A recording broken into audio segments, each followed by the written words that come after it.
Hey, good morning, good afternoon, or good evening, wherever you're at. This today sounds like a wonderful day for a discussion of coffee. Who always would love a great cup of coffee?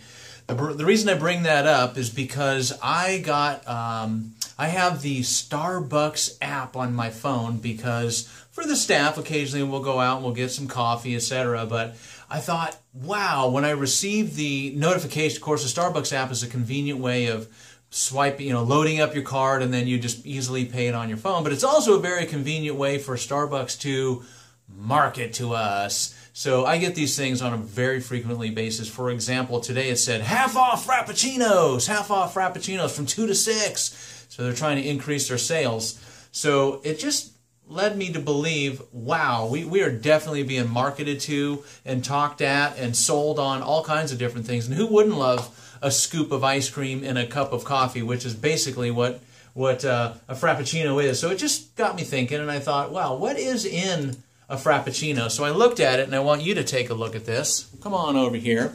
So I'm on Starbucks.com, and by the way, I'm not trying to pick on Starbucks. After all, I do have a Starbucks app.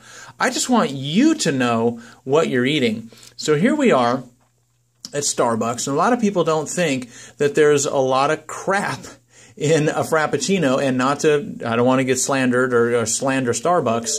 I am a fan, but it's all the other companies who've jumped on the bandwagon as well. I mean, just look at this. It's a white chocolate Frappuccino. So what's in this thing? Well, first of all, it's 440 calories, if you look right there. 16 grams of fat, 11 grams of saturated fat. Keep moving down. This is what I want to focus on today. It's the carbohydrates right here. 68 grams of carbs in this thing, and that's the new normal size, right? Because when most of you grew up, a cup of coffee was 8 ounces. It was a small cup of coffee, and maybe you would put in a little bit of cream, but that was maybe some sugar. But we've really supersized things these days, haven't we? So we've gone up to a 16 ounce, and if you want, you can even get a 24 Venti, but the Grande through Starbucks is the new normal. Rarely does anybody ever get the tall or even the short.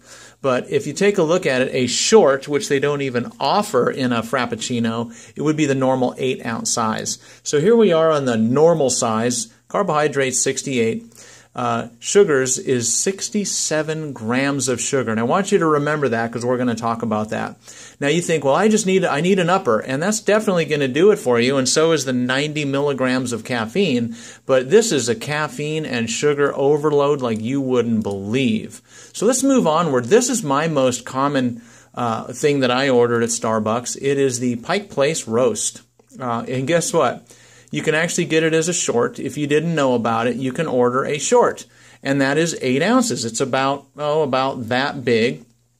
Don't even have it on the menu there. They have tall, grande, and venti. You don't even have the short on there. But this, in my opinion, is a reasonable cup of coffee. What do I get? Black. I don't even get any cream in there or anything. So here we go. We go ahead and look at this. Calories 5, total fat 0, saturated fat 0, trans fat 0, cholesterol 0, sodium 5 milligrams. I'm okay with that. Total carbohydrates 0. Total sugars 0. And if you even want to bump that up to a venti, it's still all zeros, okay? It's still all zeros. But I get a short. If you just have to have a cup of coffee, you really want to enjoy a cup of coffee, maybe you want a little bit of a kick. In my mind, and maybe I'm trying to justify my own habit, but in my mind, that's a reasonable thing to have. Cup of black coffee. If you gotta sweeten it, don't put Splenda. Don't put the artificial sweeteners in there. If you have to sweeten it, you really want to get stevia or Truvia. Okay, those are natural forms of sweetening.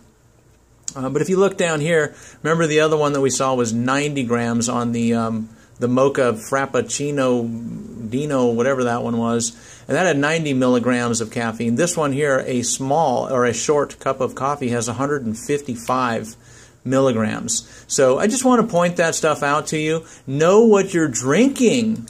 Know what you're eating. A lot of people think, oh, I don't eat cake and ice cream. I'm really good. Yeah, but you know how many people have this stuff?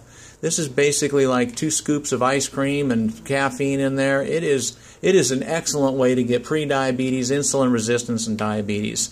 Well, I thought I would tackle this in one part, but I'm going to have to go ahead and make it 2 parts. So we'll start over. I'll send part 2 out as well, but that one right there, Frappuccino and other drinks, know what's in your drinks. We'll talk soon.